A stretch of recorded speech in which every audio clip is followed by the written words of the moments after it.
Guys, ఒకసారి imagine చేసుకోండి. మీరు ఒక షిప్లో ఉన్నారు. మీ చుట్టూ సముద్రం మాత్రమే ఉంది. అర్ధరాత్రి అవుతుంది. మీ షిప్ లోపల కూర్చొని ఉన్నారు. మీ చుట్టూ చాలా వింత ఇన్సిడెంట్ జరుగుతున్నాయి. అవన్నీ చేస్తున్నది ఒక ఆత్మని తెలిస్తే మీరు అక్కడి నుండి ఎలా బయటపడతారు? బయటపడిన ఎక్కడికి వెళ్తారు? చుట్టూ సముద్రం.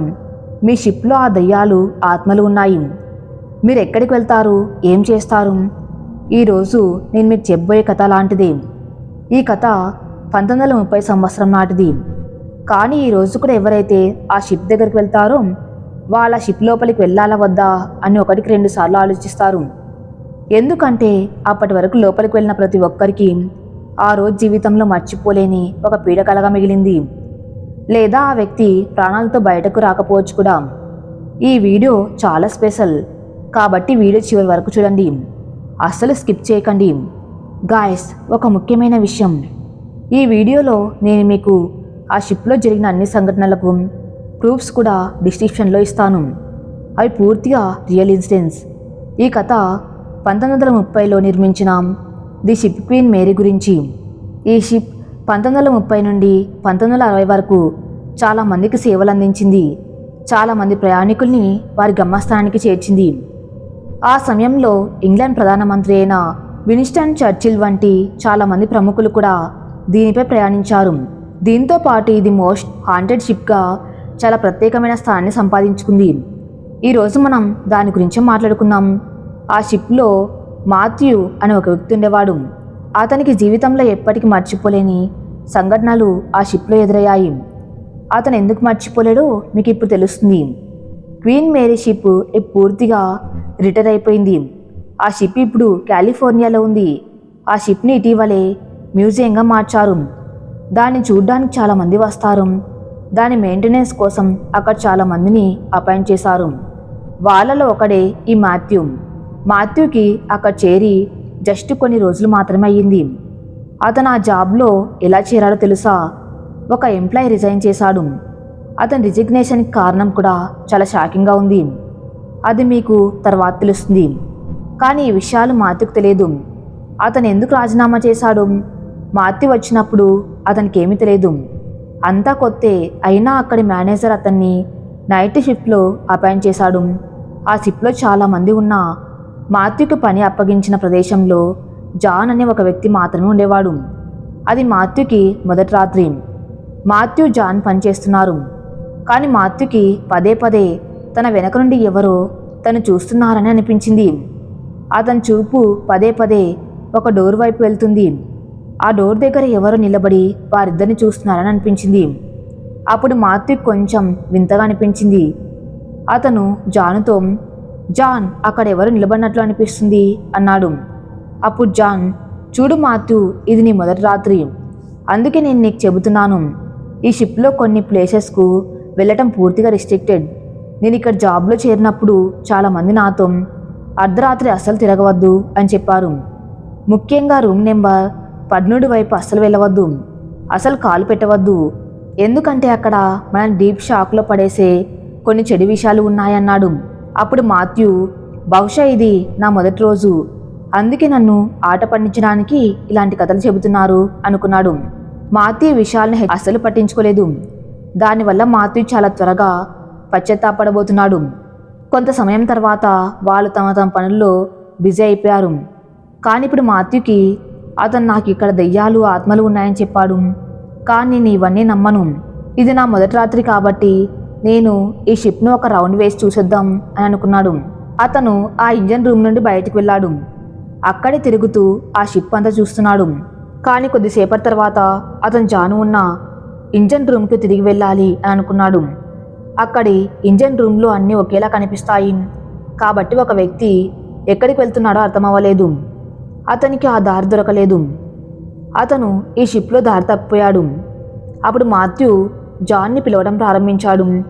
నేను ఇక్కడ ఉన్నాను, నువ్వెక్కడ ఉన్నావు అని. కానీ జాన్ తిరిగి సమాధానం ఇవ్వటం లేదు.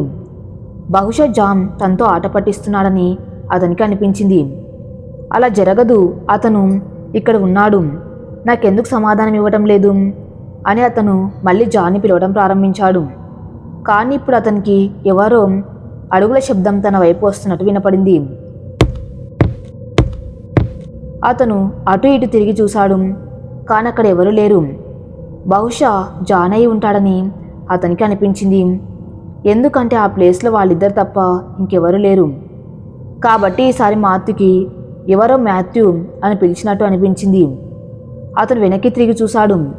వెనక డోర్ నెంబర్ 17 ఉంది. ఆ డోరు మధ్యలో ఒక మనిషి నిలబడి ఉన్నాడు. అతను మాథ్యూని చూస్తున్నాడు. ఆ డోర్ నెమ్మదిగా మూసుకుపోతుంది. నార్మల్గా షిప్ల డోర్లు చాలా లావుగా పెద్దవిగా ఉంటాయి. అవి ఏ మనిషినైనా సులభంగా నలిపేయగలవు. ఆ డోర్ నెమ్మదిగా మూసుకుపోతుంది. ఆ వ్యక్తికి అక్కడి నుండి పక్కకి తప్పుకోమని, లేకపోతే ఆ డోర్ అతన్ని నలిపేస్తుందని మాథ్యూ అరుస్తున్నాడు. ఆ వ్యక్తి కదల్లేదు. ఆ డోరు మూసుకుపోయింది. దాంతోపాటు ఆ వ్యక్తి 2 ముక్కలుగా అయ్యాడు. మాథ్యూ అక్కడే నిలబడి ఇదంతా చూసి షాక్కి గురయ్యాడు. ఇదెలా సాధ్యమని. అప్పుడు ఆ వ్యక్తి యొక్క సగం కట్టైన శరీరం కళ్ళు తెరిచింది. అది మాథ్యూని చూసి నవ్వడం ప్రారంభించింది. మాథ్యూ పరిస్థితిని చూసి అది నవ్వసాగింది. ఇదంతా జరుగుతుందని మాథ్యూ నమ్మలేకపోయాడు. అది కళా నిజమా అతనికి అర్థం కాలేదు. అతను అక్కడి నుండి పరిగెత్తాడు. మాథ్యూ పరిగెత్తు ఆ షిప్ యొక్క బాయిలర్ రూమ్ వరకు చేరుకున్నాడు. అతను చాలా భయపడ్డాడు. ఎందుకంటే అతను చూసిన దృశ్యం అలాంటిది. కానీ అతను పదే పదే వెనక్కి చూస్తున్నాడు. ఆ కట్టైన శరీరం తన వెనుక వస్తుందేమోనని అతనికి అనిపించింది. అతనికి ఇవన్నీ అస్సలు నమ్మశక్యంగా అనిపించలేదు. కానీ అప్పుడు సడన్గా అతనికి ఒక శబ్దం వినిపించింది. ఎందుకంటే అతను ఆ షిప్ బాయిలర్ రూమ్లో ఉన్నాడు. అక్కడ కొలిమిలు ఉంటాయి.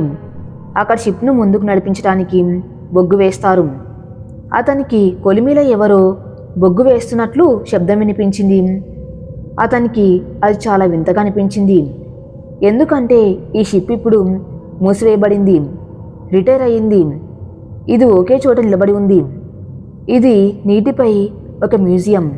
కాబట్టి ఈ సమయంలో కొలిమిలో బొగ్గు ఎందుకు వేస్తున్నారు అని అతను అనుకున్నాడు. అతను కొలిమి కొంచెం దగ్గరకు వెళ్ళాడు. అక్కడ ఒక మనిషి నిలబడి ఉన్నాడు. అతను కొలిమిలో బొగ్గు వేస్తున్నాడు. అప్పుడు మాథ్యూ అతన్ని పిలిచాడు. ఆ కొలిమిలో బొగ్గు వేయటం ఆపాలని, ఆ షిప్ ఇప్పుడు ఎక్కడికి వెళ్ళదని, ఒక మ్యూజియం అని అంటాడు. కానీ కొలిమి శబ్దం చాలా ఎక్కువగా ఉంటుంది కాబట్టి ఆ వ్యక్తికి వినిపించదు. మాథ్యూకి ఆ వ్యక్తి వీపు మాత్రమే కనిపిస్తుంది. అప్పుడు మాథ్యూ ఏం చేశారంటే అతని దగ్గరగా వెళ్ళి అతని భుజంపై కొంచెం తట్టి దాన్ని ఆపమని చెప్పాడు. మాథ్యూ వైపు ఆ వ్యక్తి తిరిగాడు. ఆ వ్యక్తి ముఖం పూర్తిగా కాలిపోయింది. అతని బుగ్గలు, అతని పెదవులు అన్నీ కాలిపోయాయి. అప్పుడు మాథ్యూ అతన్ని నెట్టాడు. అతను కొలిమిలో పడిపోయాడు. మాథ్యూ అక్కడి నుండి పారిపోయాడు. ఈ 2 విషయాలను చూసిన తర్వాత మాథ్యూకి ఒక విషయం చాలా బాగా అర్థమైంది. ఇక్కడ షిప్ సిబ్బందితో పాటు ఇక్కడ నివసించే కొందరు వ్యక్తులు ఉన్నారు. కానీ వాళ్ళు ఎవరు జీవించలేరు. వాళ్ళు మనుషులు కాదు, ఆత్మలు. వాళ్ళు చనిపోయిన విధంగానే మనకు కనిపిస్తున్నారు. అతను భయంతో షిప్ పై అంతస్తు చేరుకున్నాడు. అతని షిప్ నుండి బయటకు రాగానే చుట్టూ సముద్రం మాత్రమే ఉందని, చుట్టూ ఏం కనిపించడం లేదని చూశాడు. నల్లటి పొగ సముద్రం. ఇప్పుడు మాథ్యూ కొంచెం స్విమ్మింగ్ పూల్ వైపు వచ్చాడు. స్విమ్మింగ్ పూల్ పక్కన అతను చాలా దూరంలో ఒక మహిళ కూర్చొని ఉండటం చూశాడు. స్విమ్మింగ్ కాస్ట్యూమ్లో స్విమ్మింగ్ పూల్ దగ్గర కూర్చొని ఉంది. ఆమెను చూసి అతనికి కొంచెం రిలాక్స్ అయ్యాడు. సరే, ఇక్కడ నాతో పాటు ఇంకొక మనిషి ఉంది అని. మాథ్యూ ఆమెను చూడగానే ఆ మహిళ మాథ్యూకు దగ్గరగా వస్తుంది. మాథ్యూ ఆ మహిళతో ఏం చెప్పకముందే ఆ మహిళే, మీరు షిప్లో జాబ్ చేస్తారా అని అడిగింది.